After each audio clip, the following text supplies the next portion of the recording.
Hello, welcome to the final trading day of July and the trading day right before the planned protest of August 1st. We'll be gauging how markets here react to all of this. Let's get to the top stories that set your agenda now. Starting with the oil market, we see all futures rebounded more than $1 a barrel from 7-week lows. That was yesterday, after the killing of Hamas leader Ismail Haniyeh in Iran. That ratcheted up tensions in the Middle East, but prices stayed under pressure from concerns about weak China demand.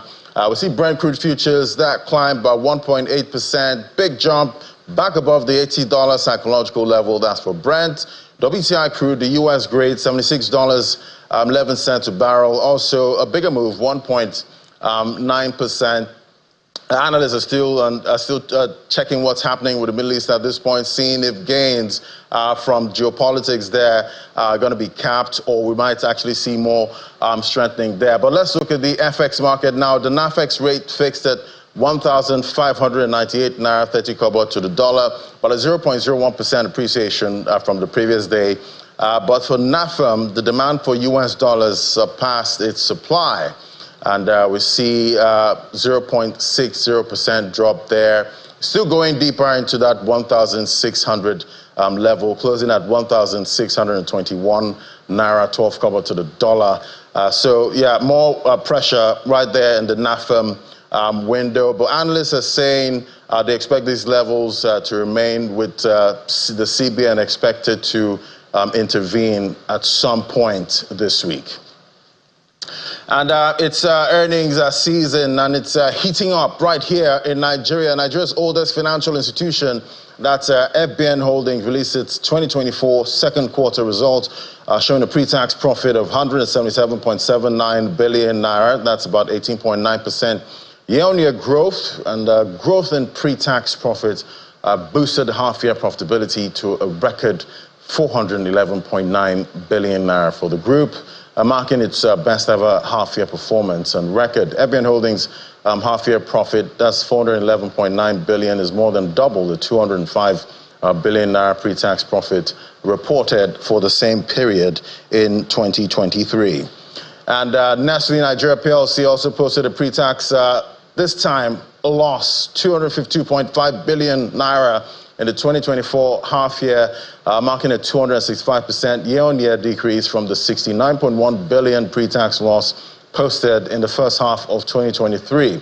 During the period, the company posted a revenue of 407 billion naira, representing a 55% year-on-year increase from the 261.8 billion posted in the first half of 2023. So we're still expecting more earnings rolling out, and definitely investors reacting, differently. But for Nestle, we saw the price for the stock actually drop. In yesterday's trade, a big drop there, bringing that consumer goods counter lower. To other stories now, the Nigerian Electricity Regulatory Commission has ordered the electricity market operator in the country's power sector to activate the relevant market rules to ensure the payment of about 21.3 billion naira owed by international customers in the first quarter of this year. The countries involved include Niger Republic through its power generation and transmission utility, Nigelec, Benin Republic through Société Béninoise d'Énergie Électrique, and Togo through its power utility firm, the Togo Electric Energy Company. In its just released Q1 2024 report, the NERC revealed that one of the countries being supplied electricity by Nigeria remitted monies to the country during the period under review. Nigerian youths have again been advised to carry out their protests with caution and not allow it to degenerate to destruction of critical infrastructure. These words are coming from the co-chairman of the National Traditional Rulers Council and monarch of Ile-Ife, His Imperial Majesty Adeyeye Anitan Ogunwusi. Adioni of Ife spoke on our political program, Politics Today, yesterday. Take a listen. We need to let our people know that it is important for us to let them know that political and all our political leaders will come and go, but common assets and public assets shouldn't be destroyed. We will be the one to suffer, because we should come together as a country and not as individuals. People that are clamoring for riots, or protest or demonstration, we know. We traditional rulers, we never said that people shouldn't go to the streets to demonstrate. It is their right. Even our political leaders confirmed that they can go. The agitation is real. We know that we have a lot of suffering in the country, and it is not only Nigeria. We have global inflation. It is everywhere. But what we traditional rulers are after is, do not let us destroy our country ourselves. This is a global phenomenon. We should be very sensitive about it. We should be very mindful that we should love our country more than anything. We should focus on patriotism, true patriotism. All right, there you have it. Everyone bracing for tomorrow, but also giving advice on how to go about this planned protest. But let's get to a conversation now. In a sudden reversal, the Nigerian Airspace Management Agency has put on hold its plan to drastically hike the aircraft navigation fees by 800%, change that was originally set to take effect on September 1st, 2024. This unexpected move comes days after the agency first unveiled the proposed increase. Joining us now to discuss and other issues in the aviation industry, we have Mr. Bayo Adedeji. He's the Group CEO, Wakana. Joining me right here in the studio. Great to have you. Good morning. Yeah, good morning. Good morning. Nice to have you here. Yeah, so quite a lot going on right now, but we cannot stay away from the planned protest. You know, at this time, I'm sure your industry is bracing for this. What kind of conversations are you having at this time? Super tough conversation. We don't know what to expect tomorrow. We're concerned about cancellations, airline cancellations. The impact is big. And the impact on the economy is massive. You know, if all airlines cancel flights tomorrow, think about the impact, think about the financial loss, think about how we're going to have to manage passengers, think about all the things that is going to follow that, think about change fees. Some of these international airlines don't give us a quota that if your flight was cancelled or you missed your flight because you couldn't make it to the airport, you're going to have to pay cancellation fees, change fees. We're now working with the airlines to see all the things we can do to kind of make sure that we can breach for it, but we don't know what to expect. Yeah, we definitely don't know what to expect, but if it actually happens, can you estimate what that cost could be to your industry? To my industry, we have a daily run rate of about 4 to 5 billion naira daily from the agency standpoint. Total industry is about, I think I would estimate about between 10 and 15 billion. So now you have a delayed sale of 15 billion in one day. That means that 15 billion naira of transactions that has occurred probably in the past or currently on that day will not be able to be used or consumed of services that has been paid for. So now we're going to have to now take that 15 billion and then domino it to another day. So it's really a loss. In retail, a sale that does not happen is called a loss. Yeah. So when the service is not provided, then it's a loss to either the service provider or the consumer who paid for it. So, right. Well, we'll all keep tracking, at this time. But let's get to other matters now. In the industry, you see the Nigerian Airspace Management Agency.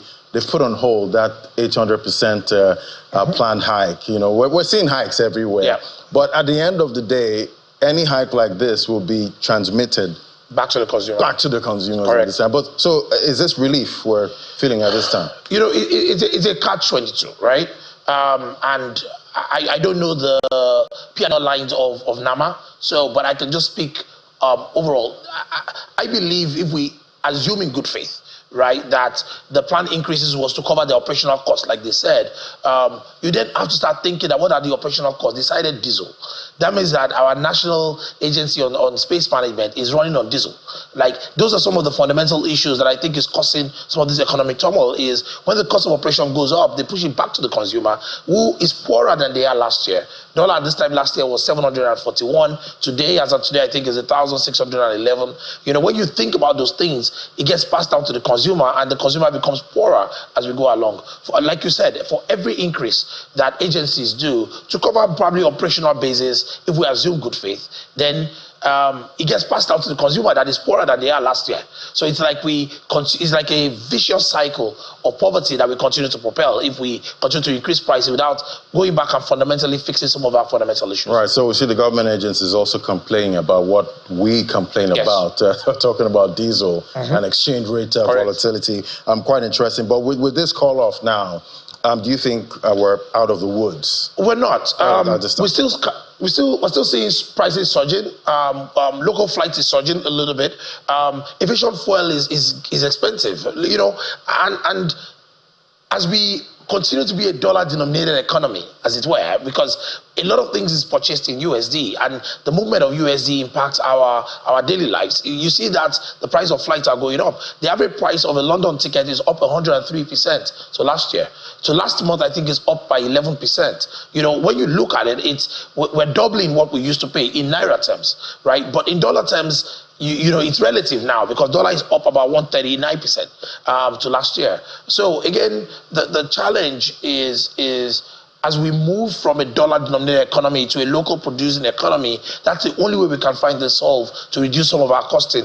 If aviation fuel can be produced locally, if we can supply our airlines in Naira, you know, those are the places where we start to reduce our dependency on US dollars that drives the entire poverty scale, if you were to call it, of the entire economy. And the people don't make dollars. You know, we make Naira. A person earning 300K last year, and that is still earning even 350K this year, is poorer than last year. Because again, everything they pay for, even if they pay in Naira, there's a dollar behind it. So as dollar goes up from 741 to 1611, you know that they're paying more. And definitely we've seen the federal government instruct the NNPCL to actually sell crude to refineries here in Naira. Which is good news. Yeah. And those are some of the policies that I think is in the right direction, is as we just move away from dollar denomination to more Naira transactions, more local transactions in Naira, then the people will start to enjoy some of the benefit of Naira transactions that are at a lower value. Hopefully it's not still pegged against the dollar. Yeah, because I'm up for anything that improves demand, you know, for the Naira at this time. We need to see more of that, you know, going forward with policy direction. But you did mention, you know, the airfares and how they've risen, you know, compared to last year. But when I look on social media, I'm seeing everybody still traveling for summer at this point. So I'm wondering what's happening with demand. That is incorrect. And I think we live in data. Right. There are 35% less passengers than last year. We've seen air travel shrink year on year. Planes are still getting full because it might be sometimes the wrong indices.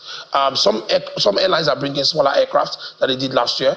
We're seeing capacity actually shrink than last year. And overall, we see a 35% decline in consumer travel.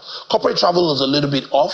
Post-COVID, this is where corporate travel is starting to recover. So corporate travel can give us that mirage of travel, which is not really consumer travel. But on the B2C side, which is the business consumer side, what we're seeing is a 35% decline. We have a product called Pay Small Small at Waka now, where people can buy and pay small small. We're seeing a surge. People that you will not believe. Typically, we don't see business class customers do pay small small.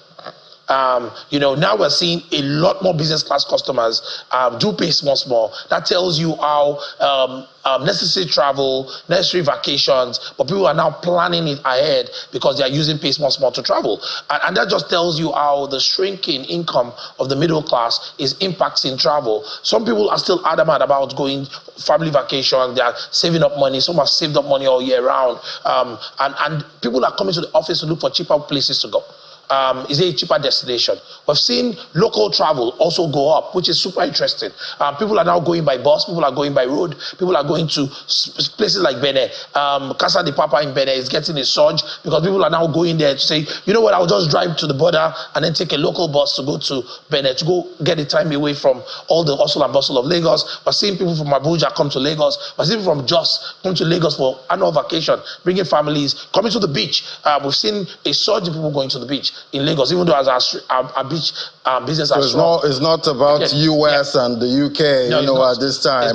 Yeah, we're seeing movement within. So we're seeing a big substitution even in the travel travel industry. I should say that the consumer is also very resilient, and I should give some kudos back to the consumer. When you think about how poor the consumers are, and even we're just seeing a 35% decline, it tells you that the consumers are very, very resilient, and that people are.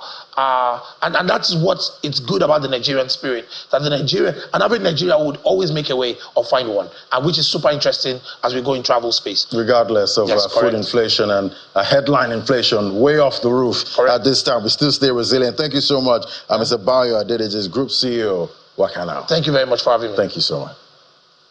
All right, we'll take a break now. When we come back, we're going to look at what's happening in the markets and another industry here. We're looking at the sachet spirit industry at this point. We know that ban from earlier this year. We're discussing what's happening right now. That's in a moment. Still stay with us.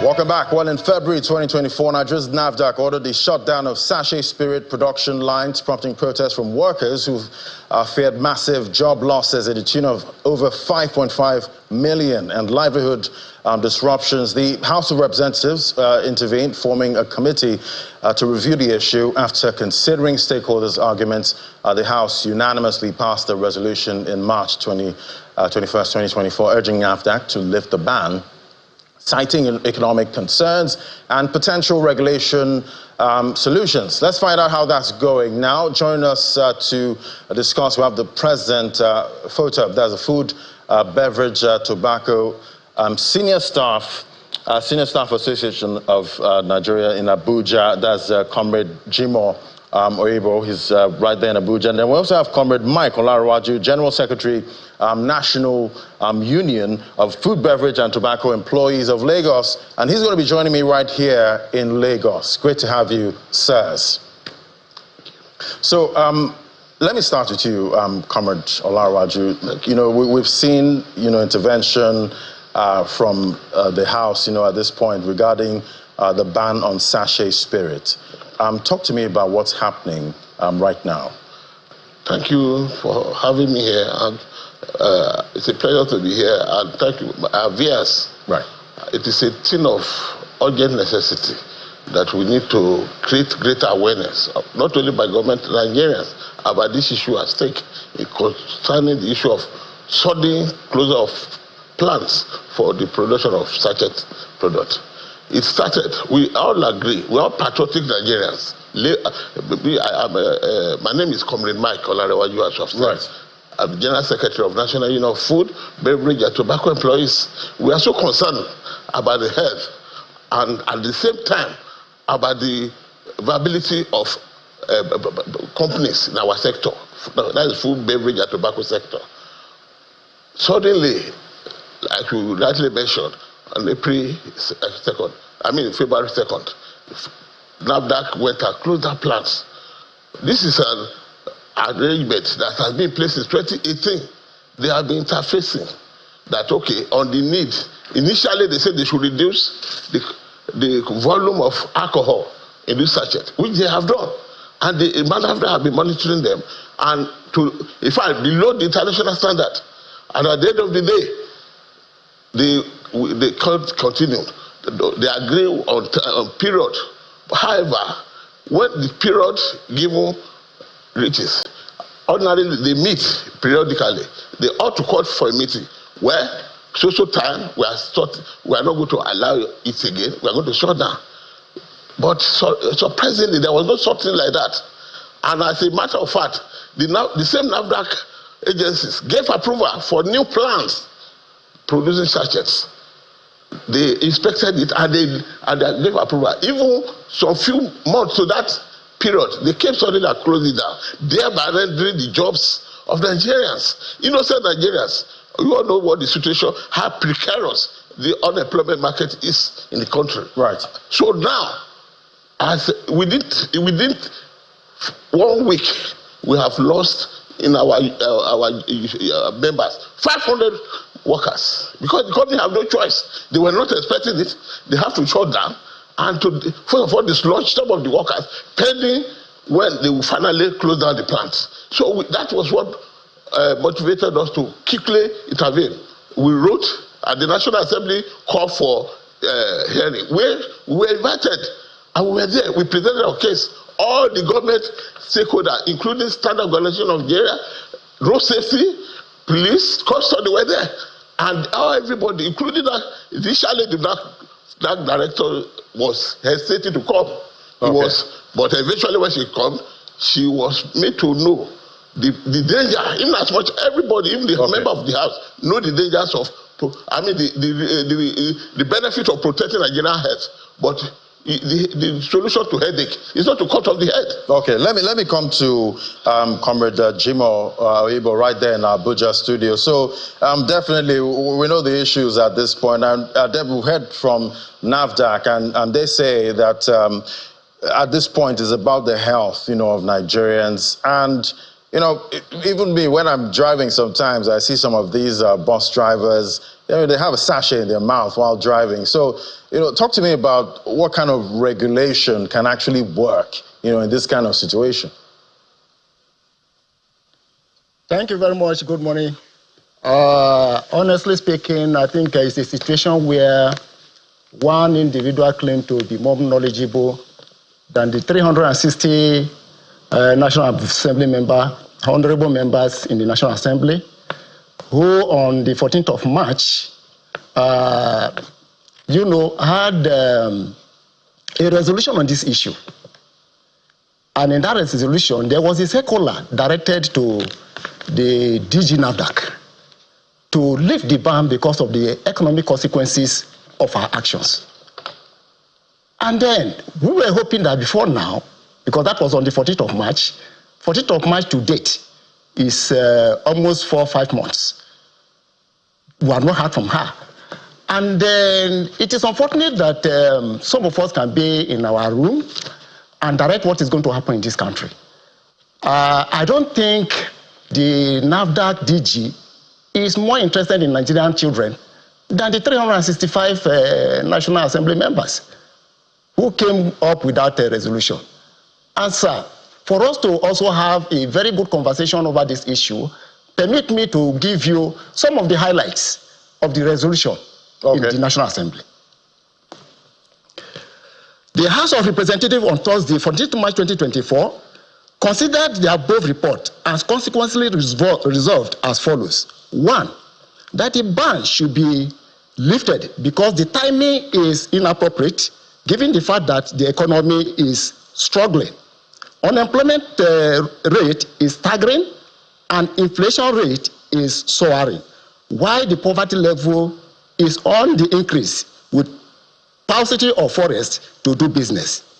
2, that the ban of sachet alcohol should be replaced with the following prescribed regulations and access control, with emphasis, should be replaced with regulations and access control. Establishment of licensed liquor stores and outlets in all local government areas across the country. Making it unlawful to send underage persons to purchase alcoholic beverages. Tighten enforcement by law enforcement agencies. Increase monitoring and compliance checks by NAFDAC and others to ensure strict product quality in terms of content and safety. That producers of sachet should expose the dangers associated with the abuse of alcohol sachet products by boldly inscribing and enumerating the dangers on the packs as obtained in the case of the tobacco industry. We are using tobacco as a model now. When you look at tobacco, there is always this advert that says smokers are liable to die young. Up to today, we are still producing cigarettes. And that is what the employers have done over the years, inscribing on their labels, do not sell to underage. And adults drink responsibly. And in the first place, those products were not produced for children. They were produced for adults. All right. Somewhere along the line, we may have pockets of children having access to it. Okay, Comrade Oyibo. Exactly mean that all our children have access to this product. So the DG NAFDAC is just whipping sentiment.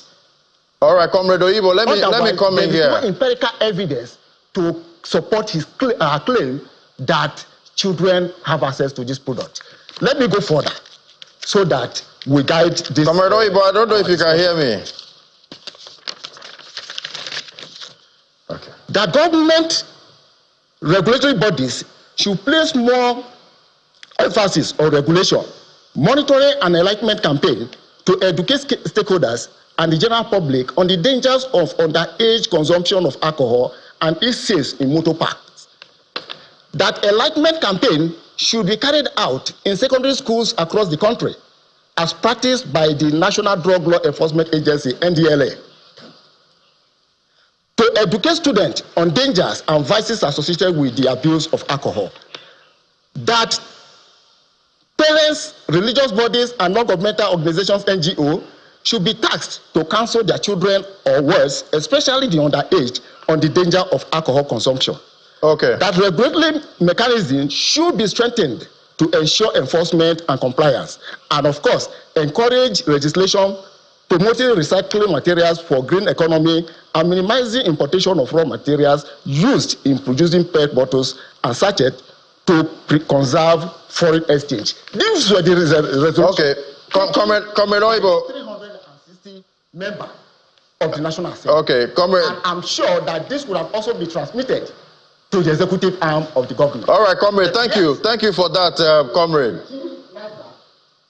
Continue to insist that she will not leave the ban, which also means that one can safely conclude that I think there's a sinister motive behind her insistence. Right. All right, comrades, thank you for that and sharing all of those documents. But let me come to Comrade Olarwaju now. So definitely looking at what NAFDAC has to do, with monitoring and all of that, it seems that's a lot of work that's going to be put on NAFDAC, at this point. But talk to me about why you feel that this ban has not been lifted, or is it maybe NAFDAC is trying to get more time, before they actually lift this ban? As a matter of fact, there's no justifiable reason. The NAFDAC is just trying to be unnecessarily difficult and overzealous. Not taking, in fact, we take it as a deliberate act of sabotage against the economic policy of the federal government. This is not the right one, like initiated in that. But what does NAFDAC stand to gain? That is what I'm telling you. That is just the question. They have not. They have.